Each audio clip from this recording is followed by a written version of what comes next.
Suppose that there are some eggs in a tray.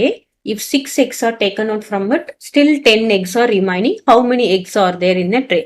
பாருங்க இந்த ட்ரேல எவ்வளவோ எக்ஸ் இருக்கு, அது நமக்கு தெரியாது. நம்ம என்ன பண்றோம், எக்ஸ்ன்னு வச்சுக்கிறோம். எக்ஸ் இருக்கு, அதை நம்ம எக்ஸ்ன்னு வச்சுக்கிறோம். அதுல இருந்து சிக்ஸ் எக்ஸை நம்ம வெளியில எடுத்துட்டோம். வெளியில எடுத்துட்டாலும் நமக்கு ரிமைனிங் எவ்வளவு இருக்கு, 10 எக்ஸ் இருக்கு. அப்போ இந்த ட்ரேல எவ்வளவு இருக்கும் அப்படின்னு பார்த்தோம்னா எக்ஸ் இஸ் ஈக்குவல் டு இந்த 10 இருக்குல்ல, இந்த 10 நம்ம முதல்ல போட்டுடணும்.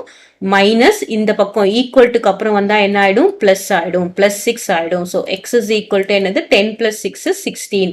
இங்க எத்தனை எக்ஸ் இருக்கு, 16 எக்ஸ் இருக்கு. கிளியரா? ஸோ நமக்கு பிளஸ் ஈக்குவல்ட்டுக்கு அப்புறம் வந்தா என்ன ஆயிடும், மைனஸ் ஆயிடும். மைனஸ் ஈக்குவல்ட்டுக்கு அப்புறம் வந்தா என்ன ஆயிடும், பிளஸ் ஆயிடும். மல்டிப்ளிகேஷன் ஈக்குவல்ட்டுக்கு வந்தா அப்புறம் என்ன ஆயிடும், டிவிஷன் ஆயிடும். டிவிஷன் ஈக்குவல்ட்டுக்கு அப்புறம் என்ன ஆகும், மல்டிப்ளிகேஷன் ஆயிடும்.